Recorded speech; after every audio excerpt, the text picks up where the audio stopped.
जब भी महिलाओं के साथ कुछ घटित होता है तो आम तौर पे एक प्रश्न या एक प्रश्न चिन्ह उन पे लगाया जाता है कि आपके कपड़े छोटे होंगे, टाइट होंगे, या आप जानबूझ के अटेंशन सीकिंग बिहेवियर दिखा रहे होगे।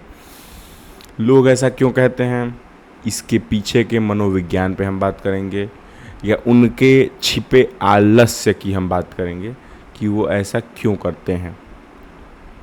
तो मैं इसको एक आपको कहानी के रूप में समझाना चाहूँगा, जिस तरीके से मैंने इस सोच को सुना, समझा और अपनाया, या इस पे प्रश्न चिन्ह खड़े किए और नए सोच का निर्माण किया। तो जब भी कुछ महिलाओं के साथ आमतौर पर ऐसा होता है तो आप चर्चा में उसे लाते हैं। तो ऐसे ही एक भरी दोपहरी में हम क्लास में हैं बैठे, तो एक मेरी महिला शिक्षक ने कहा कि महिलाओं ने फेमिनिज़्म को, नारीवाद को, पता नहीं फेमिनिज़्म का एग्जैक्ट मीनिंग नारीवाद होता है कि नहीं, फेमिनिज़्म को बोल्ड कपड़ों से जोड़ दिया है। तो मैंने जानने के लिए पूछा, क्योंकि वो महिला हैं और उनका क्या तात्पर्य है बोल्ड कपड़ों से। तो मैम का सीधा जवाब था कि बोल्ड कपड़े मतलब कि जो अटेंशन सीकिंग कपड़े हो गए, बेसिकली टाइट, शॉर्ट। तो क्योंकि मेरे पास कोई विकल्प नहीं था, और आमतौर पे जब कोई अथॉरिटी आपसे कोई बात कह रही होती है तो आपको एक सेंस ऑफ बर्डन होता है कि या तो if you have courage then give some counters और एडमिट इट। उस समय मेरे पास ये समझ नहीं थी कि चीज़ों को भविष्य के गर्भ में भी छोड़ा जा सकता है। तो मैंने अपने से उनको क्रेडिबिलिटी दे दी कि हाँ ठीक है। फिर इसके बाद जब मैं आगे बढ़ा, और ऐसे ही एक रोज़ हम यूनिवर्सिटी में बैठे थे, शाम हो चुकी थी या रात हो चुकी थी, ऑलमोस्ट मिडनाइट था, और ग्रुप सेटिंग में हम लोग बैठे हुए थे, और फिर फेमिनिज़्म का मुद्दा आया। तो एक मेरे साथी देवी जी ने कहा कि नहीं, महिलाओं को तो यहाँ तक आज़ादी नहीं कि वो कौन से अपने कपड़े चुने, और उनके घर वाले ही ऐसा लिमिट लगाते हैं। मैंने कहा हो सकता है कि घर वाले कंसर्न के भाव से लिमिट लगा रहे हैं। उन्होंने कहा कि ये कंसर्न है या कंट्रोल है।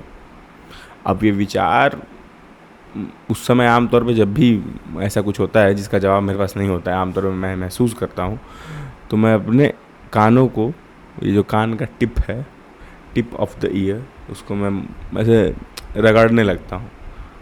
मेरे खुले पैर बंध गए, और एक डिफेंसिव स्टांस था मेरा। इसलिए नहीं कि मुझे एक आर्ग्यूमेंट देना है, इसलिए कि मैं उस एक थॉट से कि वो कंसर्न है या कंट्रोल है, मैं अनकंफर्टेबल सिचुएशन में चला गया, और कि अब मुझे पता था कि अब मुझे ही अपने बिलीव्स को क्वेश्चन करना पड़ेगा।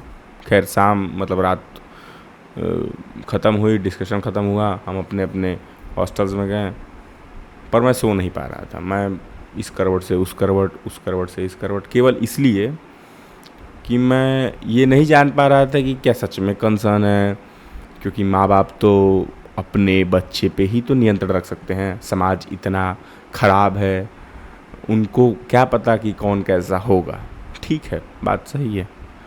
इंसान का आलस्य इसमें छिपा हुआ है, मेरा मानना है। और वो आलस्य कोई शारीरिक आलस्य नहीं, वो सोचने का आलस्य, वो मानसिक जद्दोजहद करने का आलस्य, जो मैं अभी अपने बिछौने पे सोने से कर रहा था। वो आलस्य ऐसा कि जब भी हम कहते हैं कि कपड़े छोटे हैं तो कपड़े मेजरेबल हैं, तो हम मेज़र कर सकते हैं कि कौन से कपड़े कितने छोटे या बड़े हैं। पर जबकि कंसर्न हमारा जो प्रेडिटर है उस पे होना चाहिए, ना कि जो विक्टिम है उस पे होना चाहिए। उसके बाद ये तो मेरा फाइनल थॉट था, पर इस थॉट तक पहुंचाने के पहले मैं जितने भी आर्टिकल्स और जितने भी न्यूज़लेटर्स या जितने भी तरह के सोर्सेस से मैं जा सकता था, उससे एक ही बात साबित हो रही थी कि महिलाओं के कपड़े से उनके साथ होने वाले दुर्व्यवहार का कोई ताल्लुक नहीं है। दो चीज़ें उसमें मैं मूलतः पाया। पहली कि प्रेडेटर कभी भी ईजियर टारगेट चुनता है जो ईजी है, और दूसरा वो करीबी होता है। तो करीबी व्यक्ति अगर ऐसा कर रहा है तो उसको हर तरह के कपड़े में देखा है, उसमें ऐसी कौन सी वासना जागृत हो उठी या उसको अपने पे इतना नियंत्रण नहीं है कि उसको ये पता ही नहीं है कि उसका वो संबंधी भी है, उसका वो जानकार भी है। दूसरा, वो ईजियर इसलिए चुनता है और ये भाव आता है कि मैं कर सकता हूँ, आई कैन डू से ये भाव आता है। जैसे आप अपने ही माता जी से गुस्सा हो सकते हो, पर किसी रैंडम सड़क चलते इंसान से आप गुस्सा नहीं हो सकते हो, उसका अधिकार आपको नहीं है। या अपने छोटे भाई को आप डांट सकते हो, अपने पिताजी को आप नहीं डांट सकते हो। तो ये I can do, I can not do, ये जो सर्टेन लिमिट है, यहाँ से समस्या आती है। और अपने बच्चे को ये सिखाना कि एक महिला को ऑब्जेक्ट के तौर पे ट्रीट नहीं करना है और कैसे अपने आप को थोड़ा और बेहतर ढंग से प्रेजेंट करना है, या उनको एक्सेप्टेंस देना है, या कैसे उनके साथ व्यवहार करना है, अपने से बड़े, अपने से छोटे, अपने से कमज़ोर, अपने साथी, महिला हो या पुरुष, जाति धर्म से इतर होके कैसे उनसे व्यवहार करना है, इसको सिखाने में समय लगता है। और ये दिखता नहीं है, ये मेजरेबल नहीं है उन कपड़ों की तरह कि ये स्लीव है और ये स्लीवलेस है, ये बैकलेस है और ये डीप नेक है, वो दिखता नहीं है। वो मेजर नहीं किया जा सकता कि जो मैंने सिखाया वो बच्चा सीखा कि नहीं सीखा। इसीलिए मैं आम तौर पे कहता हूँ कि बच्चों को 2-2 ग्रुप में बांट दीजिए स्कूल्स में, 2 लड़की 2 लड़के, और उनको साथ रहने दीजिए। उनको महीने में या हफ्ते में एक एक्टिविटी कराइए, ग्रुप एक्टिविटी। इससे उनकी ग्रुप की बॉन्डिंग भी अच्छी होगी और वो एक दूसरे को कैसे ट्रीट करते हैं एज अ जेंडर भी वो समझेंगे कि हाँ वो नॉर्मल ही हैं, ऐसा कुछ खास नहीं है कि जो दूसरे दुनिया से नहीं आए वो पेडेस्ट्रियन पे नहीं रख देंगे उनको। खैर वो कभी और के लिए।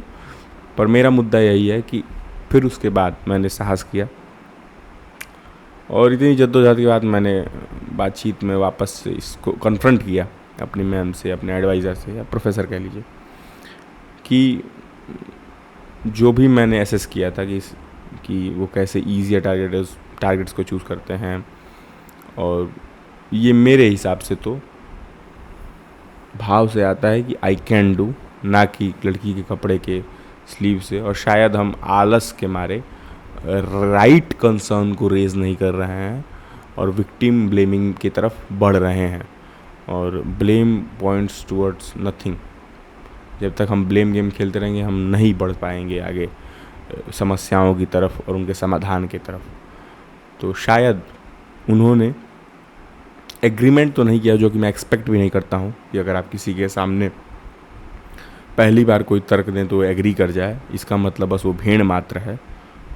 पर उनके रिकग्निशन में वो वेरिएशन था कि हाँ वो समझ रही हैं कि शायद इस तर्क पे सोचने लायक है, या जो भी मैं फैक्ट्स या जो भी मैं लॉजिकल आर्ग्यूमेंट्स उनके सामने पेश कर रहा हूँ, इसको रीथिंक किया जा सकता है और अपने बिलीफ को रीफ्रेज किया जा सकता है। तो अगर आप भी कुछ ऐसा ही सोचते हैं और आपको भी कुछ इस वीडियो से सीखने समझने को मिला, और क्या शायद मैं ही गलत हूँ या मेरे में कुछ कोर्स करेक्शन किया जा सकता है, तो आप बताइएगा। Thank you for listening my thoughts and perspective. बाकी वीडियो कैसे लगा आप बताइएगा। Signing off from my site.